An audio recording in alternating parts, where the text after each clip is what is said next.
It's a policy, Mayor, if I may. I think that it's a practical matter. Okay. You have somebody there who's indigent, they don't have any resources, no money, the jail won't take them, we don't have a city jail, which would really be a detention center to take them to. So there's really not much we can do with them, and giving them a ticket is not going to accomplish anything. They don't have any money anyway. Right. So it's one of those things that's very hard to do anything about as a practical matter. It's just a dilemma, a problem, that it's a community problem. But I think I would dare say almost every community of any size in this state has a similar problem, and it's something everybody just has to deal with. You can't make it go away. Mr. Mayor, may I offer some input from the community? Yes, go ahead. Yes, go ahead, please. Yeah, your name for the record, please. Thank you very much for acknowledging me. My name is Hector Cubillos, and I have addressed this issue on a practical sense. You can check out some of my work on Laredo Morning Times. It says local group being proactive on hunger. And it's very true, the points that you mentioned.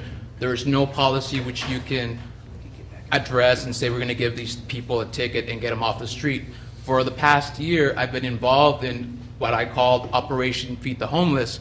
And in downtown area, there are a lot of people who are hungry, and it's not only men, it's women and children. So what we do is we pledge our money and our time to get together and give food to these people. Clothing, books, whatever they need. We have resources also when we have certain characters which we can't really identify. We put them in a database where we can give them anything they need if we see them again. So we've been doing this for a year, and what we've noticed in the various cities is that it is very true what you're saying. It has to come from a proactive community. Well, I like to have the idea with you and share it with you. I've already worked on it for a year, and I'm looking for resources. One step up from here, because people are trying to add here, subtract there, when we're not looking everything. The Holding Institute, this is my idea, and this has to do something larger than just giving them food. There are people willing, like Gabriel. I'll tell you about Gabriel. Personally, he said, I don't want to be in the streets, and I'm sorry, can I have your attention, please? Yes, please. It's very important. It's about the community. Okay, so the issue here is Gabriel, it says, I don't want to be in the street anymore. I actually want to get up and have a good clothes on my back and go to LCC and register. Well, how can I do that when he doesn't have any attention? Yes, a lot of the charities are very good and they're very kind, but they don't meet all the needs that these people need. So what I was suggesting is have some resources from the city hall where we can get allotted space and get these people a resource where they can commune and learn. And it's very easy because the resources are already available. It's about information. So what I'm proposing as well is a community garden. And there's a return why as to community gardens don't work, because there's no profit margin for these individuals. But if you give them the skills, the task, and the profit, they will return and they will better themselves. And I've seen these people come back again and again, and they smile and say, well, Hector, if only people were a little bit like you. No, I don't want people to be a little bit like me. I want to be themselves. Charity and compassion is a muscle, and if you don't flex it, it's going to be a big issue. Now let's take the opposite connotation here. What happens in other cities like San Antonio? Well, San Antonio has tried to do the things that you guys are mentioning. What they've noticed is, in fact, they've gotten such a bad PR that, I don't know if you guys heard of this, but it's called Child Train. People have been arrested giving food to the homeless. People have been arrested for just helping the homeless. Is that the image we're trying to sell to other people outside of here? Supposedly, we're in an international city, but this is what we're really thinking about. And I know you didn't suggest that, Mr. Pete Sines, but it's the trend. It's a political trend that is really going really bad. And I personally will vouch my time and energy to meet with every single individual, and I'll show you your districts like you've never seen it before, from the people on the land walking the very same shoes that they can't share with you because they're too torn. They won't be walking on the same streets as you are. And on the other places that we're mentioning, Del Mar, all these places, you've noticed that these are very populous business areas. Well, because that's where the food and the money is at. So if we designate other areas and environments where it's free and open for them to continue, it's possible. It really is. So I'm really looking for what you're going to be responding to, and I'll be here just waiting for my reply. Thank you so much, Mr. City Mayor. Manager. Mayor. Yeah, I'm sorry, go ahead. Your name again, please? My name is Hector Cubillos. I represent Laredo Free Hector. Thinkers. I've never been to Florida, but primary in Florida claims that there's some kind of an ordinance in Florida that they're trying to encourage people that give out money to these individuals to give it to what you're talking about. So somebody can see that this individual properly clothed, fed, and probably a place to sleep. Because as you all know, some of these individuals, when you give them the money, is not to feed themselves, because I've witnessed where people give them a hamburger or something like that, they dispose it because they're looking for money to buy their fixes. And I know we cannot judge everybody by the book, and I know you mean well, and I'm very proud of you. They came before us to mention your concerns. But I believe people, instead of putting those monies in their hands, if we can find a organization like yours to feed those individuals through you, this way maybe that's the way to discourage them from staying in the corner now, then go to a place, say heaven, to where they know they're going to find clothing, educational, things of that nature. But again, it's very hard for you and I to change the world. They themselves have to take the initiative to change themselves.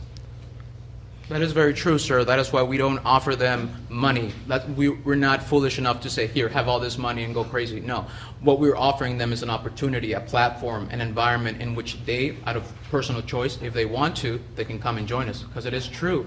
Most of the homelessness situation also has to do with mental illness. Some of them choose to be that way, and we don't impose anything on them unless they're willing to change. So we have limited resources, and we're looking for persons of interest who we can better. So that's why we're trying to be effective. Can we coordinate something, Mr. City Manager, as to either contacting, not necessarily us, maybe some charity out there that may be listening and viewing that is willing to we touch to a approach these very, very good topic, especially when you're dealing with somebody that might have some mental illness. Sometimes these folks are that way because they're away from their medication that they were taking at some point, and there's nowhere here in Laredo where we can take them to get them some help. I think those are some of the resources that we need to start working on, that if there's somebody out there that needs help, that just needs that little bit of push and maybe get the medication that they need, and then they can become productive individuals, and maybe they can bounce back or something like that. But those are components, Mayor, that the city right now doesn't have, that we've been discussing together with the health department. The county needs to come into the picture also with us, because some of these services will be provided by the state. So we need to work together with them, and this is a discussion we had with Richard Raymond to see what kind of help the state can provide the city, to where we can help some of these folks. Maybe some of these folks might want to get back to where they came from. We can assist them. But the major component here is that there's nowhere where they can get that medical attention that they might need. But who's actually reaching them? You know, someone needs to reach them and evaluate their condition, and then provide choices for them. Yes. It doesn't help to continue to give money to the ones that basically are using that money just to buy drugs and alcohol and those type of things. That doesn't help the cause. It only keeps them going further and further into the hole. In the last meeting that we had downtown with the police department and the downtown merchants, we had staff there from the Bethany House, and what they're seeing a lot is that a lot of these folks are constantly on K2 and on a daily basis, and it's just driving them further and further into the hole. Harder for them to get that help that they need. So we agree with you, Mayor, that we need to do something to reach out and correct this situation. It's going to take a team effort. The city by itself will not be able to do it. We're going to have to bring all the resources. Yeah, maybe propose something to us and come back at when you're ready, sir. Because it's getting worse. We need a. Right. We need a plan. We need to strategize a little. I propose to you, and here's a challenge. Sorry to interject, but I propose to you, here's a challenge, because, hey, we're going to really do this. On December, we're going to have a super soup, and we're going to feed over 200 people, and I expect you to see you there. Mr. Raul Reyes, mayor from El Cenizo, came by, delivered food, shook my hand, keep doing what you're doing. If I can see you on December 24th, on that evening, then we're right there, half step, part of the team. That's the call. then good. you're part of my team then. That's a good challenge, sir. Thank All you. right? Yes, sir, thank you. Yes, Mr. sir. Mayor, thank you very much, Mr. Cubillos. Thank you. You're welcome. Thank you. Mr. Mayor, we do have people in the community helping, but we have to